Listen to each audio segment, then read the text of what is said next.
Good morning and welcome in today's class. Today we people are going to take up the topic arithmetic line graphs or time series graphs. Under today's topic we are going to cover 4 subtopics that are what is graph, what is arithmetic line graph, how line graphs are constructed, and what are techniques of constructing graph. Let's begin with the first topic, that is what is graph.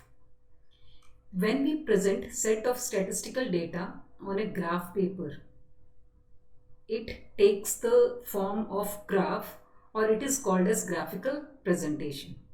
जब भी हम किसी एक statistical data को graph paper पर उतारते हैं, graph paper पर प्रेजेंट करते हैं, तो हमें जो ग्राफ मिलता है उसे हम ग्राफिकल प्रेजेंटेशन भी कहते हैं। और जो हमें मिलता है, जो फॉर्म हमारे सामने आती है जब हम किसी डेटा को ग्राफ पेपर पर पुटअप करते हैं, तो उसे हम ग्राफ का नाम देते हैं। और जो ये ग्राफ हमारे सामने तैयार होता है ये काफ़ी सिंपल होता है, देखने में भी काफ़ी आप कह सकते हैं कि एक बार में हमारे सामने पूरी की पूरी डेटा को प्रेजेंट करता है। देखते ही हमें उसमें से काफ़ी कुछ समझ में आता है और ये डेटा को प्रेजेंट करने का एक अट्रैक्टिव तरीका भी है। जब हम डेटा को प्रेजेंट करते हैं ग्राफ के फॉर्म में, तो हमारे सामने कुछ लाइंस उभर करके आती हैं, हमारे सामने कुछ कर्व्स उभर करके आते हैं। जो क्या शो करते हैं, वो शो करते हैं डिफरेंट वेरिएबल्स को जो अंडर स्टडी हैं। जिन वेरिएबल्स को हम समझ रहे होते हैं, जिन्हें हम स्टडी कर रहे होते हैं, उनके बीच में कोई एक अकेला वेरिएबल भी हो सकता है, एक से ज़्यादा वेरिएबल भी हो सकते हैं। तो अगर एक अकेला वेरिएबल है तो उसका बिहेवियर कैसा है, या एक से ज़्यादा वेरिएबल हैं तो उनका आपस में बिहेवियर कैसा है, या उनका अपने आप में बिहेवियर कैसा है। अकेले का अपने बिहेवियर भी स्टडी किया जा सकता है, या उनको आपस में रिलेशन में भी स्टडी किया जा सकता है। तो हम कह सकते हैं कि what is a graph? Graph is a statistical presentation of a statistical data on a graph, which is presented in a simple, beautiful and an attractive manner. And the lines which we get, the curves which we get after plotting the data on a graph shows behavior of the variable under study. Let's see now the second topic, that is the main topic also of today's class. What is arithmetic line graph? Earlier we have studied what is graph. Now we are going to study what is arithmetic line graph. What it says is, when we observe the values of a variable or variables in a form of series at different point of time, the series thus is called as time series. What it says is that whenever we present a data against time, the series which we get is called as time series. उसे हम time series कहते हैं। Time series कौन सी series? जब हम किसी भी data को टाइम के अलग अलग पहलुओं के अगेंस्ट शो करते हैं। जैसे हम बात कर सकते हैं कि टेम्परेचर, मौसम, गर्मियों का मौसम है, आए दिन टेम्परेचर में चेंजेस हमें देखने को मिलते हैं। तो जैसे सपोज मंडे का टेम्परेचर कितना है, ट्यूसडे का कितना है, वेडनेसडे का कितना है, थर्सडे का कितना है। अगर हम पूरे वीक के अलग अलग डेज का टेम्परेचर शो करना चाहते हैं एक ग्राफ, एक डेटा के माध्यम से, एक सीरीज के माध्यम से, तो यहाँ पे टेम्परेचर किसके अगेंस्ट शो कर रहे हैं हम? Different point of time. तो जब ये सीरीज हमारे सामने होगी तो वो हमारी टाइम सीरीज कहलाएगी। इसी तरह से हम एक्सपोर्ट्स की बात कर सकते हैं। एक्सपोर्ट्स अलग अलग सालों का एक्सपोर्ट्स, या हम अपने पॉपुलेशन की बात कर लें, 1991 की पॉपुलेशन, 2001 की पॉपुलेशन देश की, 2011 की पॉपुलेशन। तो जब हम किसी भी डेटा को टाइम के अगेंस्ट प्रेजेंट करते हैं सीरीज के माध्यम से, तो वो सीरीज जो हमारे सामने आती है उसे हम टाइम सीरीज कहते हैं। चलिए अब हम बात करते हैं कि जब हमने ये स्टडी किया कि what is arithmetic line graph, तो अब हम एक चीज और बात करेंगे यहाँ पर कि हमें इस डेफिनेशन से, या ये मीनिंग जो हमारे सामने अभी प्रेजेंट किया गया, इसमें हमारे लिए नोट करने वाले कौन कौन से पॉइंट्स हैं। तो सबसे पहला पॉइंट क्या है यहाँ पर कि जो हम डेटा, जो अपनी सीरीज के अंदर जो हम यहाँ पर डेटा प्रेजेंट करते हैं, वो किसी एक वेरिएबल का हो सकता है, 2 वेरिएबल का हो सकता है, या 2 से ज़्यादा वेरिएबल्स का भी हम डाटा है जो वो अपने सीरीज के अंदर प्रेजेंट कर सकते हैं। अगर केवल मैं आपको सामने एक सीरीज में वीक के डिफरेंट डेज के टेम्परेचर को केवल प्रेजेंट करती हूँ तो वो वन वेरिएबल ग्राफ होगा। सपोज अगर मैं पिछले 10 सालों के केवल इंपोर्ट्स को प्रेजेंट कर रही हूँ तो वन वेरिएबल ग्राफ है। पर अगर मैं वहीं पर डिफरेंट पिछले 10 सालों के इंपोर्ट्स और साथ में एक्सपोर्ट्स को भी प्रेजेंट करती हूँ तो वो मेरे लिए टू वेरिएबल ग्राफ होगा। इसी तरह से हम एक और उसके अंदर कॉलम ऐड कर सकते हैं, इंपोर्ट्स हो सकता है, एक्सपोर्ट्स हो सकता है, या साथ में मैं प्रोडक्टिविटी अपने किसी भी एक फर्म के साथ में वहां पे प्रेजेंट कर देती हूँ। तो वहां पे एक से ज्यादा वेरिएबल जब हो जाएंगे तो वो क्या कहलाता है आपका, दैट विल बी कॉल्ड, तो हमारे सामने जो सीरीज होगी वो होगी किसकी, मोर देन वन वेरिएबल को शो करने वाली टाइम सीरीज। दूसरी चीज इसके अंदर क्या हमें ध्यान देने वाली है कि ये जो वेरिएबल्स हैं जिनको हम स्टडी करना चाहते हैं, वेरिएबल पॉपुलेशन हो सकता है, वेरिएबल इंपोर्ट हो सकता है, वेरिएबल आपका एक्सपोर्ट हो सकता है, वेरिएबल किसी फर्म की प्रोडक्टिविटी हो सकती है। इन सारे डेटा को जब हम प्रेजेंट करते हैं या तो वीक्स के माध्यम, टाइम हमारा क्या होगा, यहाँ पे वीक्स हो सकते हैं, वीक्स के डिफरेंट डेज हो सकते हैं, किसी भी एक वीक के डिफरेंट डेज हो सकते हैं, महीने हो सकते हैं, साल के डिफरेंट मंथ्स हो सकते हैं, जनवरी से आप दिसंबर तक के मंथ्स के आप अपने फर्म की प्रोडक्टिविटी शो कर सकते हैं, या ईयर्स हो सकता है कि 2001 के हमारी प्रोडक्टिविटी कितनी थी, 2002 की प्रोडक्टिविटी कितनी थी, 2003 की प्रोडक्टिविटी कितनी थी। तो जो हमारा डेटा होगा वो टाइम के अलग अलग पहलुओं के अगेंस्ट जब हम सेट सीरीज के माध्यम से प्रेजेंट करते हैं तो वो आपकी क्या बन जाएगी, अर्थमेटिक, यूं कह सकते हैं आप अर्थमेटिक या टाइम सीरीज ग्राफ, आप टाइम सीरीज आप कह सकते हैं उसे कि वो है आपकी time series. Example, this is an example of a factory which is having more than one unit where biscuits are produced. It's an hypothetical example. What we are seeing in this particular data is we are given the production of this particular unit of a factory of last some 5 years from 2001 to 2005, and the production is in 1000 units. Means in 2001 100,000 units of biscuits were produced. In the same way in 2002 80, in 3 60, in 4 120, and in 5 160. This is single variable graph or one variable graph. Let's see the example of second one. Here we can see in this particular example we have taken up the second unit also. This the same factory is the same in you can say factory owner, he has one more unit, B unit also. उसके अंदर भी production किस प्रकार से, unit 1 की production हमने पहले भी देखी थी एग्जाम्पल में। अब उन्होंने वो चाहते हैं कि दूसरी यूनिट की भी साथ में ही प्रेजेंट की जाए और उन दोनों को कंपेयर किया जा सके। हम देख सकते हैं 2001 में यूनिट 1 की प्रोडक्शन है जॉन सी, that is 100,000 units, and in 2001 में ही यूनिट बी की प्रोडक्शन है जॉन सी 80,000 यूनिट्स की है। इसी तरह से 2002 में ए की 80 है, बी की 70, 2003 में ए की प्रोडक्शन है जो वो 60 यूनिट्स की है और बी की 70 यूनिट्स की। 2004 में ए की 120 यूनिट्स की है और बी की 140 यूनिट्स की, 140,000 यूनिट्स की। 2005 में 160 units 160 units of biscuits were produced in A unit of a factory. इसी तरह से B यूनिट में 180,000 यूनिट्स हैं जो सी वो प्रोड्यूस की गई। आइए अब हम समझने का प्रयास करते हैं कि ये जो दो एग्जाम्पल्स हमने लिए, सिंगल वेरिएबल का और डबल वेरिएबल का, इन्हें हम किस प्रकार से ग्राफ के ऊपर प्रेजेंट कर सकते हैं to get a arithmetic line.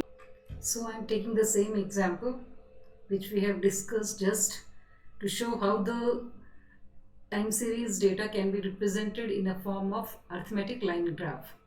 Examples are the same. I have taken two variables here, production of firm A and production of firm B. First I am going to put up the values of firm A to show how one variable graph can be made. We can see here in this particular example, in a graph I have plotted the points of firm A in red color. Now what I am going to do is I am going to join these points so that we will get the arithmetic line graph. Here you can see for firm A in 2001, the production of firm's first unit is 100,000 units. So against 2001, I have put the dot here against 100 units of production, which is in thousands. So this is that particular point which is showing the production of firm's A unit. This is against 2002. This is a point of 80,000 units. This is 2003's production here, 60,000 units. For 2004, this is a point which shows 120,000 units. And for 2005, this is point which shows 160,000 units are being produced. Now let's join these points and see how the line graph will be. So this is how the line graph will be in front of us if we are going to join the points of one variable that is production of firm A graph.